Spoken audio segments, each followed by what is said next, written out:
Bonjour mesdames, mesdemoiselles, messieurs, me revoici de nouveau sur le web pour vous recréer une vidéo. Et j'espère que celle-là sera bien diffusée sur l'ensemble du territoire français, voire des départements, territoire d'outre-mer, voire à l'étranger. Il s'agit d'un sujet dont on parle très peu, ce sont les sectes, en particulier les témoins de Jéhovah.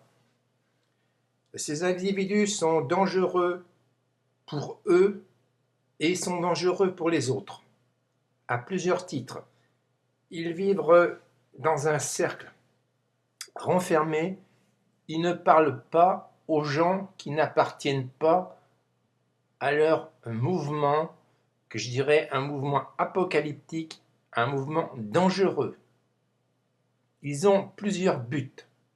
Le premier but, c'est de vous éloigner de votre famille, votre mère, vos parents, proches ou lointains, vos petits copains, vos copines, vos amis et tous ceux qui vous sont proches. C'est leur but ultime, vous faire céder et vous garder dans un carcan apocalyptique, voire en utilisant des méthodes de force, comme on me l'a fait quand je suis resté 2 ans sans me déplacer pour aller voir maman. Le vendredi soir, quand je rentrais, on me mettrait un bruiteur, excusez-moi, dans la gueule. Je ne sais pas qui ce qui me faisait ça. Et pendant toute la nuit, je ne pouvais pas dormir.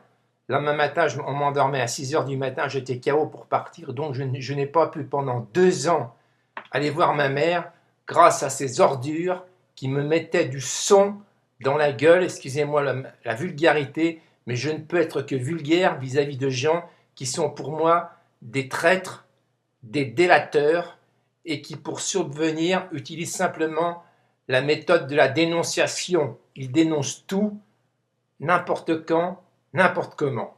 Un jour, je me trouve avec un voisin du 6e qui s'appelle Monsieur Claude Gel, et nous rendons vers le bus 67.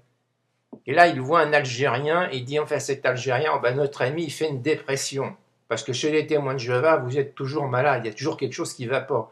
La dépression, c'était, si tu peux un petit peu nous filer d'oseille, ça pourrait s'arranger ton problème. Parce que eux, tout est l'argent. L'argent, l'argent, l'argent. Je n'entends que ça derrière les portes du soir au matin et du matin au soir. Le pire, c'est certains s'en sont pris. Il y a très longtemps, dans ma famille, j'avais un ingénieur qui était sur une plateforme pétrolière en Afrique, au Nigeria, à Lagos.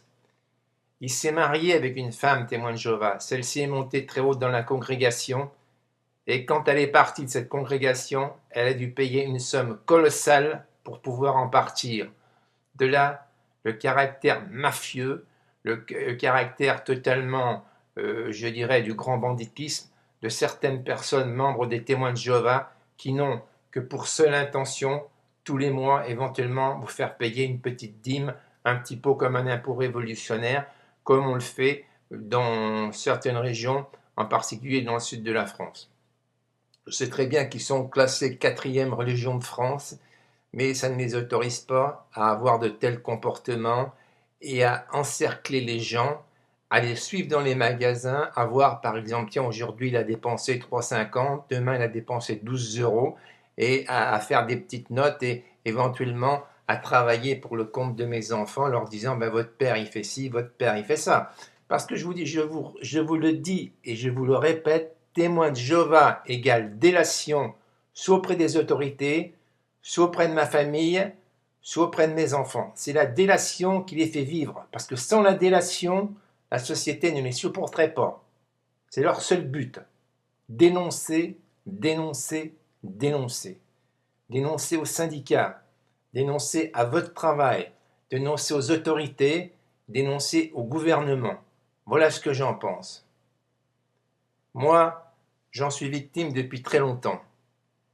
À 2 reprises, on a voulu me faire fréquenter une personne. Bon, je n'ai pas donné suite, c'est une personne que je ne peux pas voir, mais seulement elle faisait probablement partie de cette congrégation qui pour moi pue la merde.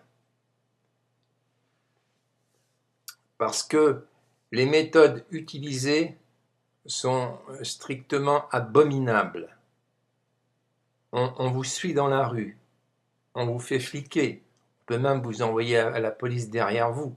Mais je pense que au niveau juridictionnel, quand ces gens-là passent devant un tribunal, je pense que monsieur le procureur ou messieurs les avocats qui les défendent devraient quand même faire attention, parce que défendre des témoins de Jéhovah, c'est défendre une société qui est totalement en marge de la vie. Puisque sur arrêté du décret du ministre de l'Intérieur, les témoins de Jéhovah, c'est une secte et ils sont considérés comme excessivement dangereux. Les approcher, on prend des risques de se trouver à poil et sans argent. Voilà ce que j'en pense.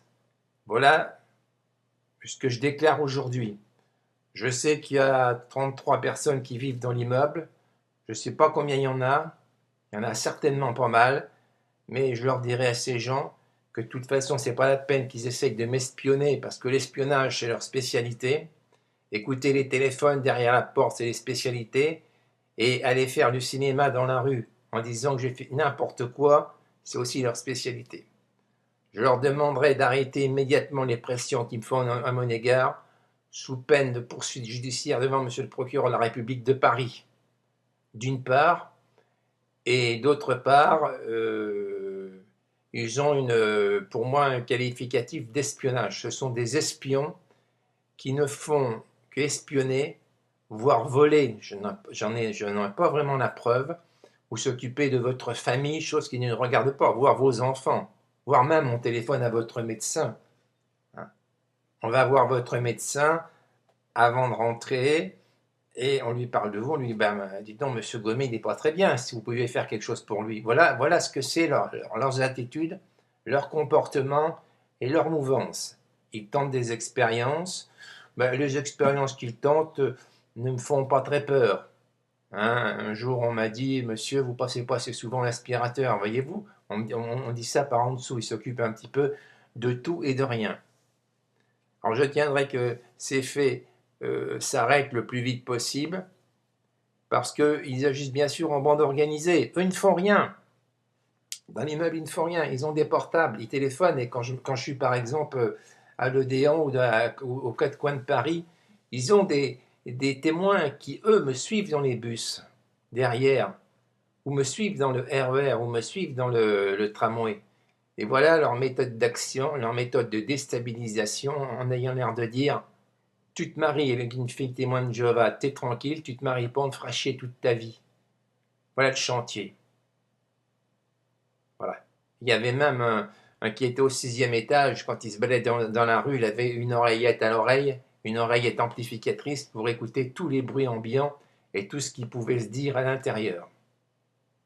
Donc je pense que ce qui m'arrive depuis de très longues années, c'est en grande partie de leur faute, et probablement qu'ils travaillaient avec des gens qui étaient à mon travail, qui eux faisaient également partie de ces associations, qui sont plus ou moins mafieuses, et qui sont interdites et qui sont jugées dangereux par l'État et le gouvernement français. Car n'oubliez pas que ces gens aujourd'hui s'en sont pris à un adulte, mais peuvent également s'en prendre à des mineurs. Et je cite que bien sûr, ils ont avec eux des Arabes, des Noirs, mais je dirais bien une certaine minorité de Noirs et Arabes, parce que dans mes relations, j'ai beaucoup d'amis qui sont Arabes, j'ai beaucoup d'amis qui sont Noirs, qui sont Africains, qui sont Antillais, voire Tunisiens, voire Marocains, voire Algériens, et qui sont pour moi de véritables amis, et non des putes, comme au 17 de la rue Cacheux. Au revoir mesdames, au revoir mesdemoiselles, au revoir messieurs, vous aurez compris pour ce soir, et demain si vous en voulez, je vous ferai une deuxième vidéo. J'adresse ce message au gouvernement français ainsi qu'à toute la société, et j'invite les parents, quand ils emmèneront leurs enfants à l'école, de bien faire attention, les gamins de 5 ans, qui est-ce qu'ils fréquentent. Au revoir mesdames, au revoir mesdemoiselles, au revoir messieurs.